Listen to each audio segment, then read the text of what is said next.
अमीर देवरानी गरीब जेठानी के मायके से आई पहली सावन की सोसाइटी के पार्क में 8 साल की गुंजन और कविता खेल रही होती हैं। कविता, क्या मैं भी तुम्हारे साथ इस झूले पर बैठकर झूल सकती हूँ? तुम और मेरे साथ? चलो ठीक है, बैठ जाओ।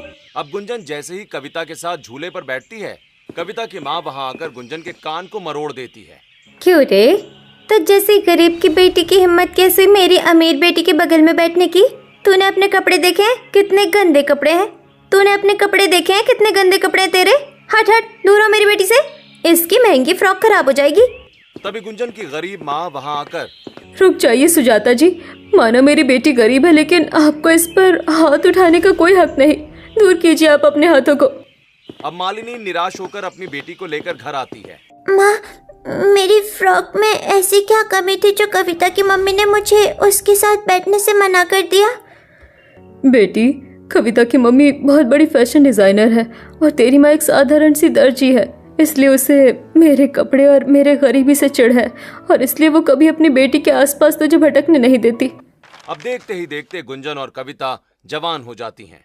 मम्मी, मेरी फ्रॉक सूट की तुरपाई खुल गई है, जरा इसकी तुरपाई कर दो। मुझे कविता के घर उसके जन्मदिन पर जाना है। देखो, मैंने ये गिफ्ट भी खरीदा है उसके लिए। क्या कहा? तू समीर कविता के घर जा रही है? वो फिर तुझे नीचे दिखाएगी और उसको तेरा ये छोटा सा तोहफा पसंद भी आएगा?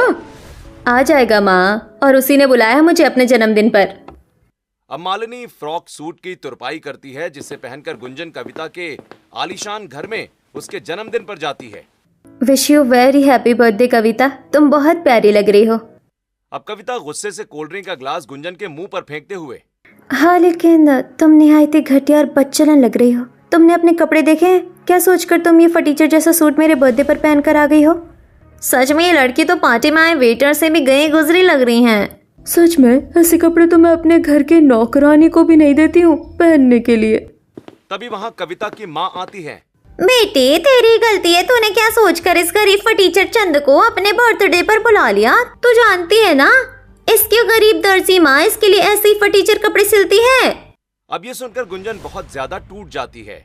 मुझे माफ कर दो कविता, मेरी वजह से तुम्हारी पार्टी की शोभा खराब हो गई। ठीक है, मैं यहाँ से अब चली जाती हूँ। ये लो, मैं ये तुम्हारे लिए लेकर आई थी।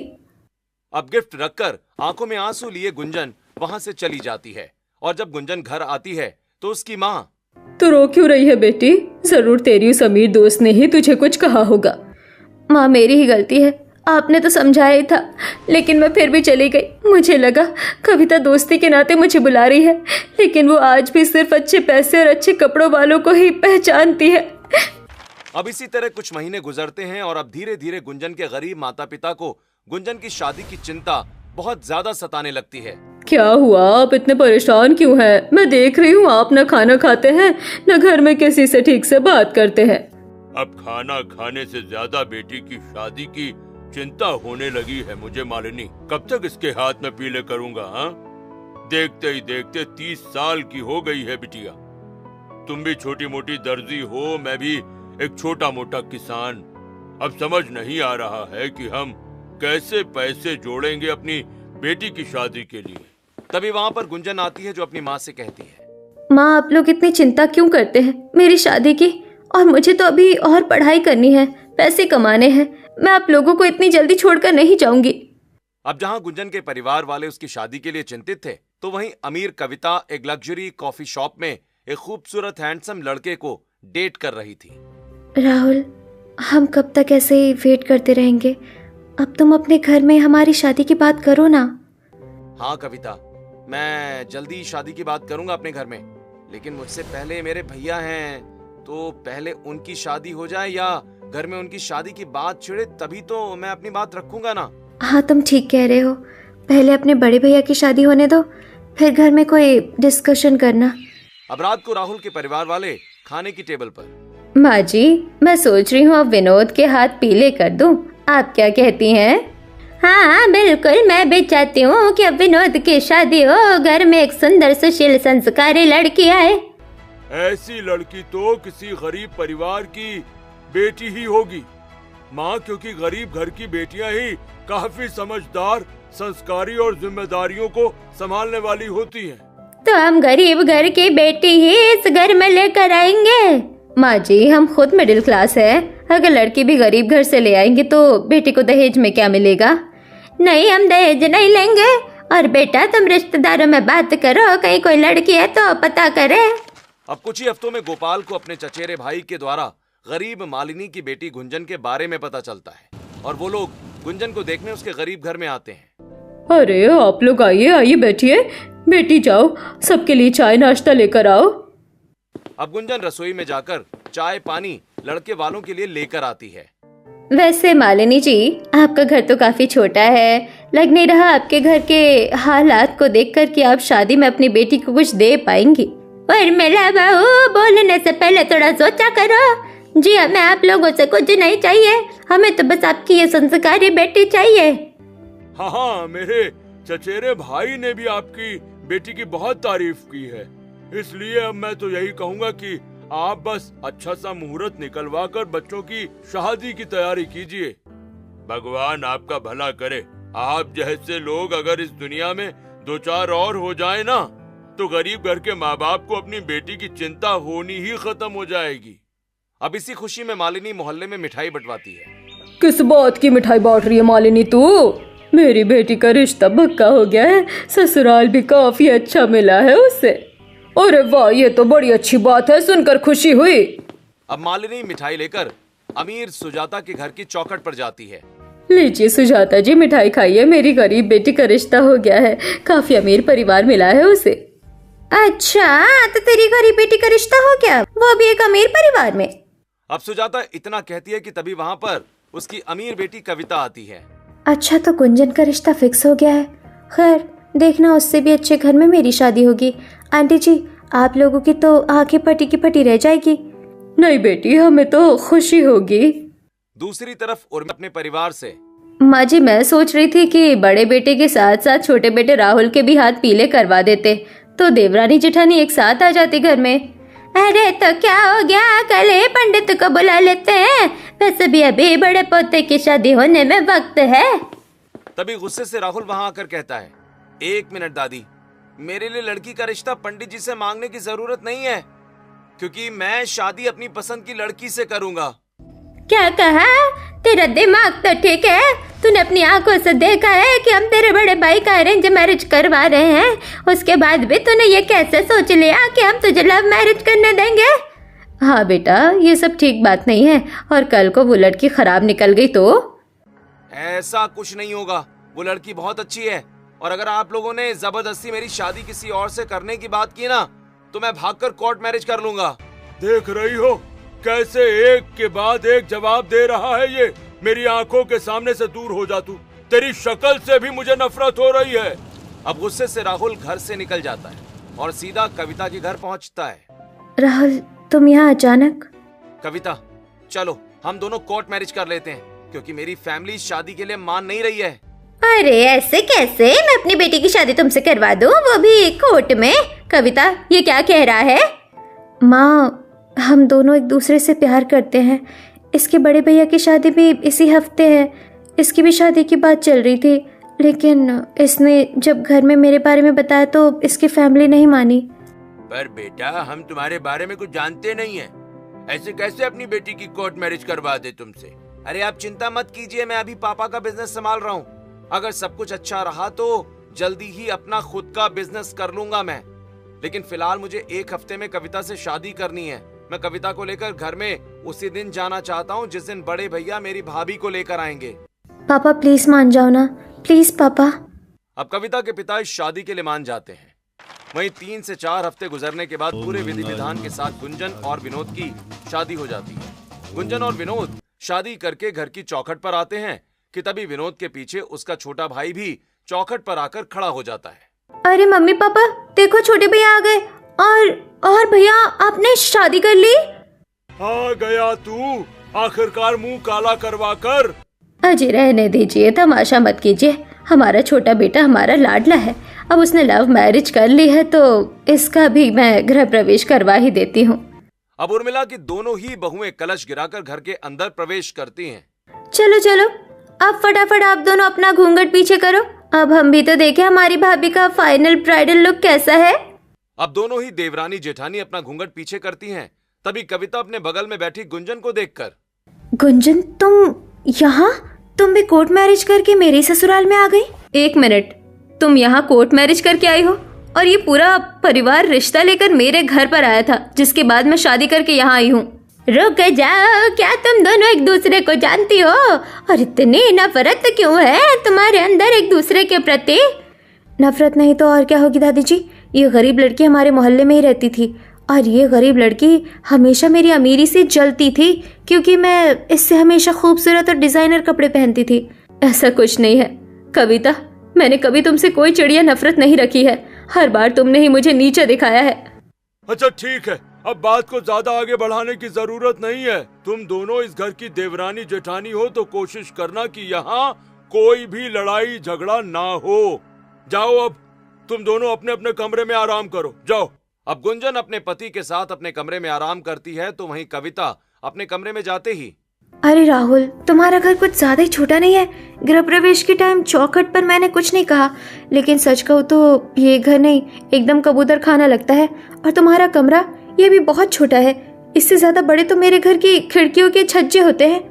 कविता, तुम एक अच्छी फैमिली से बिलोंग करती हो, लेकिन हम लोगों ने अभी अपना खुद का बिजनेस शुरू किया है। कुछ समय के बाद यहाँ भी सारी फैसिलिटीज होंगी। अब अगले दिन सुबह उठते ही कविता अपनी अमीर माँ को फोन करती है। माँ, मेरी तो किस्मत फूट गई लव मैरिज करके। इस घर में कुछ भी नहीं है। आप अभी के अभी इस घर के लिए एसी, सोफा, अलमारी और रसोई के लिए भी सभी इलेक्ट्रॉनिक मशीन भिजवा दीजिए। घर का ढांचा देखकर मुझे नहीं लगता कि रसोई में भी कोई फैसिलिटीज होगी। अब 4 से 5 घंटे के अंदर उर्मिला के घर के बाहर एक बहुत बड़ा ट्रक आता है, जिस ट्रक से दहेज का सामान निकालकर लेबर मिस्त्री उर्मिला के घर में घुसने लगते हैं। अरे रुकिए रुकिए, ये सब किसका सामान है ये? अरे आप लोग कौन है और ये सामान किसका है? आप लोग ऐसे कैसे घर में आ सकते हैं? जेठानी जी, आप पहले साइड हो जाइए। आप जैसे गरीब ने इतना सामान एक साथ पहले कभी देखा भी था? और दूसरी बात, मम्मी जी, ये सारा सामान मैंने अपने मायके से मंगवाया है क्योंकि मैं यहाँ इतने कम फैसिलिटीज में नहीं रह सकती। मैं एक अमीर घर की लड़की हूँ और मैं शुरू से फैसिलिटीज में पली बड़ी हूँ।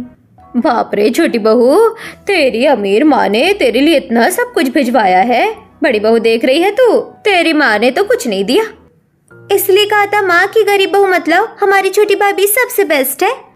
थैंक यू ननन जी। बस बस, बड़ी बहू को ताना देना बंद करो और तुम छोटी बहू अपना सामान अपने कमरे में ले जाओ। अब कविता अपने कमरे में एसी, आलीशान बेड और लग्जरी अलमारी लेबरों से सेट करवाती है और फिर रसोई में वो काफी तरह के इलेक्ट्रॉनिक गैजेट्स लाकर रखवाती है।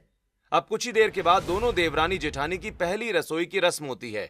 एक काम करती हूँ, सबके लिए खाने में दाल मखनी, पूरी पुलाव और शाही पनीर बना लेती हूँ और मीठे में हलवा। तुम ही करो इतनी मेहनत गरीबों की तरह। मैं तो सबके लिए मैगी बना रही हूँ और मुझे तो खाना वाना बनाना नहीं आता। अब कविता पतीले में मैगी पकाने लगती है, जबकि गुंजन मसाला पीसने वाले मिक्सर में मसाला पीसने जाती है कि तभी कविता उसके हाथ से मिक्सर छीनकर, जेठानी जी, ये मिक्सर मेरे अमीर माता पिता ने यहाँ भिजवाया है। तुम जैसे गरीब ने पहले कभी इसका इस्तेमाल किया था जो आज करने जा रही हो?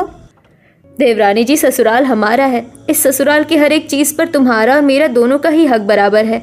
बस यही सोचकर मैंने ये मिक्सी उठाया था, लेकिन शायद तुम्हारे मन में आज भी अमीरी और गरीबी का फर्क है। ठीक है, रख लो अपना ये मिक्सी, मैं सिलबट्टे पर ही मसाला पीस लूंगी। अब सिलबट्टे पर मसाला पीसकर गुंजन शाही पनीर, दाल मखनी, मिक्स वेज बनाकर तैयार करती है। कुछ ही देर के बाद दोनों ही देवरानी जेठानी खाना लाकर डाइनिंग टेबल पर रखती हैं। अरे बाप रे, एक तरफ शाही पकवान है तो दूसरी तरफ ये मैदे वाली मैगी। ये मैगी किसने बनाया है? दादी जी, ये मैगी मैंने बनाया है, मुझे खाना बनाना नहीं आता। और ये पकवान मैंने बनाया है दादी जी, आप लोग खाकर बताइए कैसे बना है। अब सभी लोग मैगी छोड़कर गुंजन के हाथ का शाही पकवान ही खाने लगते हैं। खाना तो बहुत अच्छा बना है बड़ी बहू। छोटी बहू, अगर तुम्हें खाना बनाना नहीं आता है तो अपनी जेठानी से सीख लो। मैं खाना बनाना क्यों सीखूं? ससुर जी, मैं एक अमीर परिवार की लड़की हूँ। मैंने अपने घर में कभी ये सब नहीं किया और फिर मैं इतना दहेज लेकर आई हूँ, इतना सामान इस घर में भरवाया है, इसलिए थोड़ी कि मैं काम करूँ। ये सब काम आप मेरी गरीब जेठानी से ही करवाइए। हाँ, सही कहा भाभी ने, ये सब काम तो मेरी गरीब भाभी पर ही सूट करता है। चुप रहो काजल, ये बार बार अमीरी गरीबी का फर्क इस घर में मत किया करो। अब सभी लोग खाना खाते हैं और अपने अपने काम में व्यस्त हो जाते हैं। इसी तरह अगले दिन गुंजन उठती है और घर में झाड़ू लगाती है। पूजा करती है और फिर रसोई में जाकर खाना बनाती है। दूसरी तरफ अमीर कविता सुबह उठकर स्टाइलिश मॉडर्न कपड़े पहनकर हाथों में गुच्ची का बैग लिए अपनी ननद को आवाज लगाती है। इस घर में अपनी ननद को अपने फेवर में रखना पड़ेगा, तब ये मेरे लिए हर लड़ाई में बोलेगी। ननद जी, मैं पार्टी करने जा रही हूँ अपने दोस्तों के साथ क्लब, तुम भी चलोगी मेरे साथ? हाँ हाँ भाभी, मैं भी जाऊंगी। आज से पहले ऐसी पार्टी में मैं कभी नहीं गई, मुझे भी क्लब में जाकर पार्टी करना है। तभी वहाँ पर गुंजन आती है। देवरानी जी, आपको जाना है तो जाइए, लेकिन ननद जी की अभी उम्र नहीं है ऐसी पार्टी अटेंड करने की। चुप कीजिए बड़ी भाभी, आप खुद तो गरीब है, आपने कभी क्लबिंग की भी है जो आप बताने आई है यहाँ पर कि किसको क्लब में जाना चाहिए और किसको नहीं? सुन लिया जेठानी जी। खैर काजल, जाओ, मैंने एक स्टाइलिश ड्रेस तुम्हारे कमरे में रख दिया है, तुम उसे पहन लो। अब कविता अपने कमरे में जाकर स्टाइलिश ड्रेस पहनती है। मेरी अमीर भाभी कितनी अच्छी है, उन्होंने मुझे अपनी कितनी सुंदर ड्रेस दी है। अब घर का सारा काम छोड़कर कविता काजल को लेकर क्लब में आ जाती है। वहीं गुंजन जब घर में सबके कपड़े धो रही होती है तब उर्मिला, तुम देख रही हो घर के सारे काम बड़ी बहू करती है और छोटी बहू सिर्फ घूमने फिरने में लगी रहती है। और आज तो मेरी छोटी पोती को भी ले गई है घुमाने, वो भी छोटे छोटे कपड़ों में। माँ जी, तो क्या हो गया, हमारी छोटी बहू अमीर घर से है, उसकी सोच थोड़ी मॉडर्न है, उसके साथ हमारी काजल भी थोड़ी मॉडर्न हो रही है। अब गरीब बहू की तरह मैं अपनी बेटी को बस दिन भर कपड़े धोना ही नहीं सिखा सकती। अब ये सुनकर गुंजन को काफी अजीब लगता है, लेकिन वो कुछ नहीं कहती। इसी तरह एक दिन घर में उर्मिला के कुछ मेहमान आते हैं। अरे शकुंतला, कलावती, तुम दोनों यहाँ आओ, अंदर बैठो ना चलकर। अब शकुंतला कलावती जैसे ही हॉल में बैठती हैं, गुंजन आकर उन्हें प्रणाम करती है। खुश रहो बहू। आप लोग बैठिए, मैं आप लोगों के लिए चाय पानी और कुछ पकवान बनाकर लेकर आती हूँ। अब गुंजन रसोई में जाकर सबके लिए पकवान बनाने लगती है। वहीं दूसरी तरफ कविता काफी छोटे टाइट कपड़े पहनकर हाथों में फोन लिए रील शूट करती हुई वहाँ आती है। हेलो गाइस, कैसे हैं आप लोग? बहुत दिन हो गए थे लाइव आकर, आप लोगों से बात नहीं की थी। एक मिनट, मेरे घर में कुछ रिश्तेदार आए हैं, चलिए मैं आपको उनसे भी मिलवाती हूँ। अब कविता कैमरा लेकर रिश्तेदारों के पास आती है। जी, आप कौन है? एक बार कैमरे में अपना नाम बता दीजिए। अब कलावती शकुंतला जो सोफे पर बैठी होती हैं, वो फौरन कविता को धक्का मारकर कहती हैं, अरे उर्मिला, ये तेरी छोटी बहू कुछ ज्यादा ही बेशरम नहीं है? इतनी टाइट टाइट छोटे छोटे कपड़ों में हमारे सामने आ गई। बड़ी बहू ने तो सर पर घूंघट तक रखा था और उसने तो हमें प्रणाम भी किया। हाँ, और ये तो इस छोटे छोटे कपड़ों में वीडियो बना रही है। बताओ, जो वीडियो देख रहा होगा वो भी क्या ही कहता होगा तेरी बहू के बारे में कि इसको तो अपना शरीर दिखाने का शौक है। छोटी बहू, फोन बंद करो, तुम्हें दिखाई नहीं दे रहा तुम्हारी यह हरकत किसी को पसंद नहीं आ रही है? What the hell is this? तमाशा बना दिया आप लोगों ने तो, और मेरी सारी वीडियो खराब कर दी। तभी गुंजन वहां आती है और सबको चाय नाश्ता पकड़ाती है।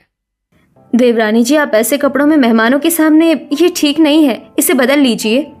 अच्छा, तो अब तुम जैसी गरीब जेठानी मुझे बताएगी कि मुझे कैसे कपड़े पहनने चाहिए और कैसे नहीं? बाप रे, इन दोनों देवरानी जेठानी में तो जमीन आसमान का अंतर है। उर्मिला, तेरी बड़ी बहू कितनी संस्कारी लग रही है, वही छोटी बहू बदतमीज नहीं आई थी, घटिया लगती है। सच कहूँ तो अब यहाँ बैठने का भी मन नहीं कर रहा है, हम जा रही हैं। अब गुस्से से मेहमान पानी पीकर ही घर से वापस चले जाते हैं। अब इसी तरह कुछ हफ्ते और गुजरे हैं, जिसके बाद गुंजन के पति विनोद का उसकी कंपनी में प्रमोशन हो जाता है और इसी खुशी में उर्मिला अपने घर में छोटी सी पार्टी करती है। पार्टी में कई मेहमान आते हैं और घर भी अच्छे से सजाया गया होता है। अरे मिला, तेरे बेटे का लाख लाख बधाइयाँ। तेरा बेटा तो दिन पर दिन तरक्की करता जा रहा है, भगवान उसे ऐसे ही तरक्की दिलाता रहे। सच में, वैसे पार्टी भी काफी आलीशान दी है तूने अपने बेटे के प्रमोशन पर, और सब कहाँ है, तेरी दोनों बहू भी कहीं दिख नहीं रही। अरे उधर देखो ना, मेहमानों को चाय पानी दे रही है बड़ी बहू, और दूसरी तरफ छोटी बहू उधर डीजे पर डांस कर रही है। अब मेहमान देखते हैं कि अमीर कविता छोटे छोटे कपड़ों में विनोद के ऑफिस के फ्रेंड्स के साथ डांस कर रही है, जबकि गुंजन मेहमानों को ट्रे में चाय पानी दे रही है। उर्मिला, तेरी बहू के अंदर शर्म लिहाज नहीं है क्या? देख कैसे जेठ के दोस्तों के साथ छोटे छोटे कपड़ों में नाच रही है। वही तेरी बड़ी बहू कितनी इज्जत के साथ लोगों को चाय पानी पूछ रही है। तभी दूसरी तरफ डीजे के पास देवकी आती है। यह क्या तमाशा है छोटी बहू, तुम्हें शर्म नहीं आती? छोटे छोटे कपड़ों में जवान आदमियों के साथ नाच रही हो। अपनी जेठानी को देखो कितना काम कर रही है वो। तभी कविता की ननद काजल वहाँ आकर, अरे क्या है दादी, आप हर बार मेरी छोटी भाभी को ही क्यों परेशान करती है? अरे छोटी भाभी अमीर है, उन्होंने घर के काम नहीं किए कभी, और गरीब भाभी ने तो अपने गरीब घर में शुरू से झाड़ू पोछा बर्तन नहीं किया है, उन्हें करने दीजिए ये सब। शुक्र है ये काजल हमेशा मेरे पक्ष में ही बोलती है। हाँ काजल ठीक कह रही है दादी जी, ये सब मेरी गरीब जेठानी जी को ही करने दीजिए, मैं पार्टी एंजॉय कर रही हूँ। अब वहीं दूर खड़ी गरीब गुंजन ये सब सुनकर काफी मायूस हो जाती है। अब कुछ देर के बाद सभी लोग खाना पीना खाकर पार्टी से चले जाते हैं, जिसके बाद नाइट ड्रेस में कविता अपने स्टाइलिश गंदी ड्रेस लेकर गुंजन के मुंह पर फेंकती है। जेठानी जी मेरी ना ये ड्रेस धो देना, पार्टी में ये ड्रेस पूरी गंदी हो गई है, इसी बहाने आप एक अच्छी कीमती ड्रेस भी देख पाओगी। अब चुपचाप बाथरूम में गुंजन कपड़े धोने लगती है। तभी देवकी वहाँ आती है। बड़ी बहू तू इतनी गुलामी क्यों करती है छोटी बहू की? वो तेरी देवरानी है और तू इस घर की जेठानी है, वो अपने गंदे कपड़े तुझसे क्यों धुलवा रही है? वो खुद तो कुछ करती नहीं है। क्या कहूँ दादी जी, आप तो जानती हैं कि मैं गरीब परिवार से हूँ और देवरानी जी अमीर घर से आई हैं, साथ ही वो इतना दहेज भी लेकर आई। मैं तो इस घर के लिए कुछ नहीं ला पाई, इसलिए सोचती हूँ कामकाज करके ही आप लोगों को खुश रखूं। अब रात को विनोद कमरे में, गुंजन तुम सारा दिन घर के काम में ही लगी रहती हो, हाँ? अपने ऊपर बिल्कुल ध्यान नहीं देती। और आज पार्टी में भी तुम कितनी ज्यादा सिंपल थी। अगर कपड़े नहीं थे तो तुम मुझसे बोलती ना, मैं दिला देता। जी घर के काम तो मैं खुशी से करती हूँ, और रही बात कपड़ों की तो मुझे सिंपल साड़ियाँ पहनना ही ज्यादा पसंद है। चलिए आराम कर लीजिए, रात बहुत हो गई है।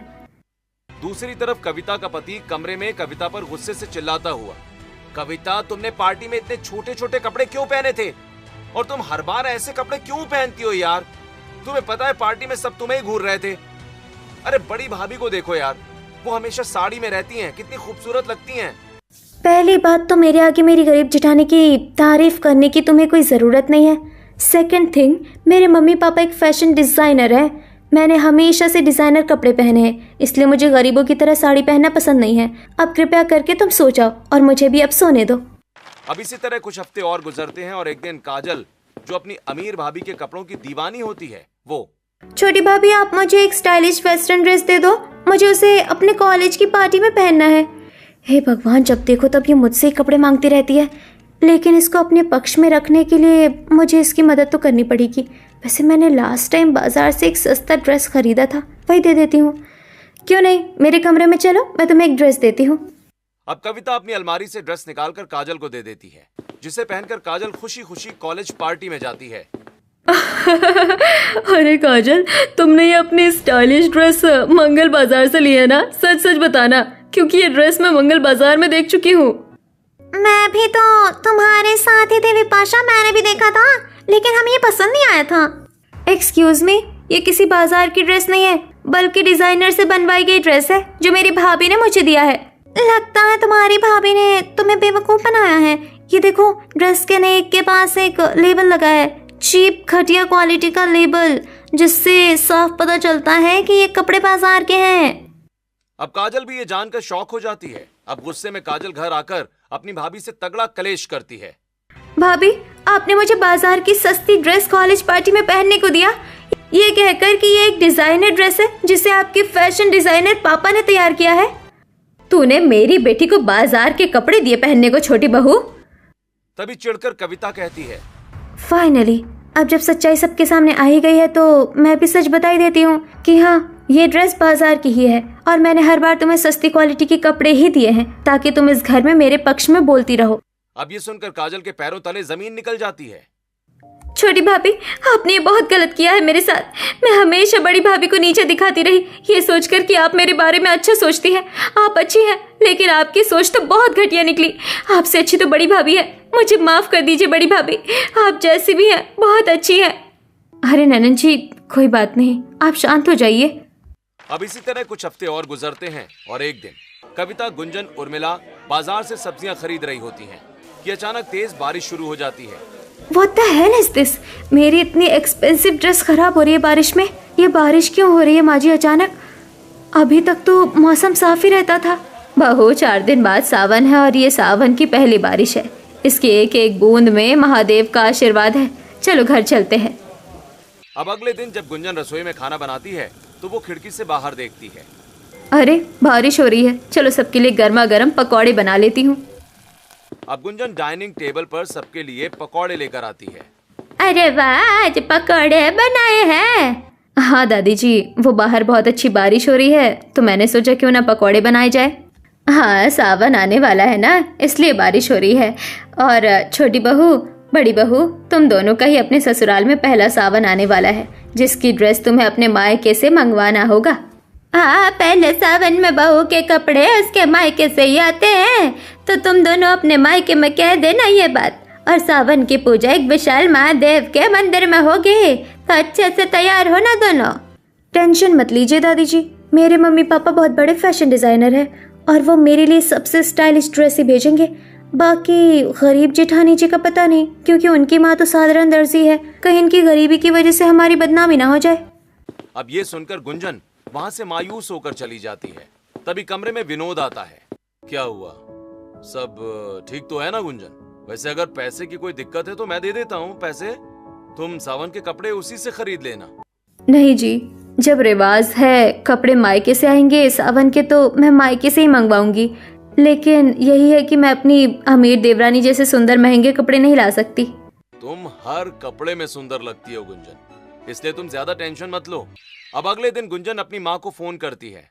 माँ, ससुराल में मेरा पहला सावन है। सासू माँ कह रही थी कि सावन की ड्रेस मायके से आएगी। आपके पास पैसे हैं कपड़े लेने के लिए? हाँ बेटी, इतने पैसे तो है कि मैं तेरे लिए तेरे सावन का ड्रेस तेरे ससुराल भिजवा सकूं, तू चिंता मत कर। अब दूसरी तरफ अमीर देवरानी अपनी माँ को फोन करके, मम्मी पापा, मैंने आपको व्हाट्सएप पर स्टाइलिश कपड़ों के पिक्चर्स भेजे हैं। सावन आने वाला है और माँ जी ने कहा है कि सावन की ड्रेस मायके से आएगी, तो मुझे वही ड्रेस चाहिए जैसे मैंने पिक्चर भेजी है। बेटी, तूने जो पिक्चर भेजी थी वो मैंने देख ली, लेकिन सावन के शुभ अवसर पर तू अगर इतना स्टाइलिश कटपिट वाले गाउन पहनेगी तो तेरी बेइज्जती हो जाएगी। अब फोन लेकर सुजाता, हाँ बेटी, तेरा पहला सावन का व्रत है, हम तेरे लिए सुंदर साड़ी लेके आएंगे। खबरदार जो गरीबों की तरह मेरे लिए साड़ी लेकर आए, तो मैंने जो स्टाइलिश ड्रेस भेजी है मुझे वही चाहिए। अब इतना कहकर कविता फोन काट देती है। वहीं अगले दिन गरीब मालिनी बाजार से हरे कलर का सुंदर कच्चा कपड़ा खरीदती है, साथ ही घुंघरू, लेस, गोटे, सितारे भी खरीदती है। सारा सामान खरीद लिया, अब अपनी बेटी के लिए सावन की ड्रेस तैयार करूंगी। दूसरी तरफ कविता के अमीर माता पिता अपने डिजाइनर कपड़ों के स्टूडियो में आते हैं और वहां एक स्टाइलिश ड्रेस अपनी बेटी के लिए पैक कर लेते हैं। अब 2 दिन के बाद सावन का पहला सोमवार आता है और घर में गरीब जेठानी और अमीर देवरानी के माता पिता आते हैं। गरीब जेठानी की माँ सुंदर हरी साड़ी, हरी चूड़ी, मेहंदी और साथ में स्वादिष्ट आम लेकर आती है, जबकि अमीर देवरानी के माता पिता एक स्टाइलिश गाउन के साथ एक्सपेंसिव मिठाई लेकर आते हैं। अरे आप लोग आ गए, आइए बैठिए ना। छोटी बहू, इसी मिठाई में से जरा सबका मुंह मीठा करवाओ। मम्मी जी, जेठानी जी की गरीब माँ सस्ते आम लेकर आई है और आप कह रहे हैं कि मैं इन्हें अपनी एक्सपेंसिव मिठाई खिलाऊं? इनकी औकात नहीं है ये सब खाने की। अरे रहने दो बेटी, हमें कुछ नहीं खाना। आप लोग चलिए मंदिर चलते हैं, पूजा का समय निकल रहा है। अब गरीब जेठानी और अमीर देवरानी अपने मायके की आई हुई सावन की ड्रेस पहनकर मंदिर में आती हैं। पंडित गरीब गुंजन को देखकर, बाप रे, ऐसा लग रहा है कि इस मंदिर में साक्षात पार्वती जी आ गई हैं। वाह भाई वाह, ऐसा लग रहा है कि इस मंदिर में साक्षात पार्वती जी आ गई हैं। ये हरी चूड़ियां, ये हरी साड़ी, हाथों की मेहंदी, बहू बहुत खूबसूरत लग रही है। लेकिन एक मिनट, ये दूसरी महिला कौन है जो अभद्र कपड़ों में मंदिर में प्रवेश करने जा रही है? देखिए, निकलिए, बाहर निकलिए आप। माइंड योर ओन बिजनेस, ये मंदिर तुम्हारे बाप का नहीं है। बहू शांत रहो, पंडित जी आज इसका व्रत है, इसे जाने दीजिए, अगली बार से ये ढंग के कपड़े पहन कर आएगी। अब दोनों देवरानी जेठानी मंदिर में पूजा करती हैं कि तभी शिवलिंग के पास रखा दिया अमीर देवरानी के शरीर पर गिर जाता है, जिससे उसका स्टाइलिश गाउन जलने लगता है। बचाओ मम्मी, माँ जी।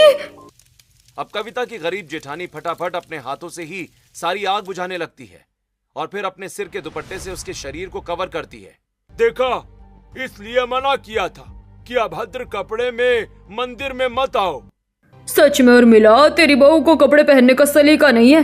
सुहागन औरत अपने पहले सावन पर ऐसी ड्रेस पहनती है, लगता है इसके मायके वाले भी गए गुजरे हैं जो अपनी बेटी को ऐसी ड्रेस दी है पहनने को। अरे आप लोग चुप हो जाइए और साइड हटिए।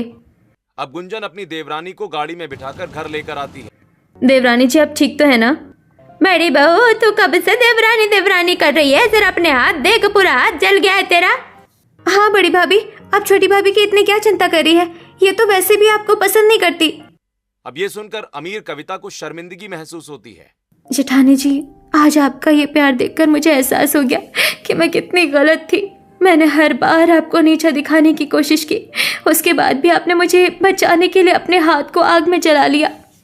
तभी सामने से राहुल आता है जिसके सिर से खून बह रहा होता है। अरे देवर जी, आपको क्या हुआ? ये चोट कैसे आई देवर जी? पता नहीं भाभी, एक गाड़ी आई और अचानक से ठोकर मारकर चली गई। ये सब कुछ तेरी पत्नी की वजह से हुआ है। सावन के पहले व्रत में उसने ना तो तेरे नाम का श्रृंगार किया, ना ही सुहागन वाली साड़ी पहनी। अब कविता पूरी तरह से शर्मसार हो जाती है। मुझे माफ कर दो राहुल, मेरी वजह से आज बहुत कुछ हो गया। अब मैं कान पकड़ती हूँ, मैं कभी ऐसे कपड़े पहनकर मंदिर नहीं जाऊंगी और घर में भी अब मैं साड़ी ही पहनूंगी। अब कुछ देर के बाद कविता अपनी जेठानी के साथ सुंदर हरी साड़ी पहनकर घर की तुलसी में जल अर्पण करती है और गलतियों की माफी मांगती है। चलो कोई बात नहीं, मंदिर में ना सही पर घर की तुलसी की तो पूजा हो गई ना सावन की। अब इस दिन के बाद से दोनों देवरानी जेठानी मिलकर रहने लगती हैं और अब कविता भी जगह के हिसाब से कपड़े पहनना शुरू कर देती है।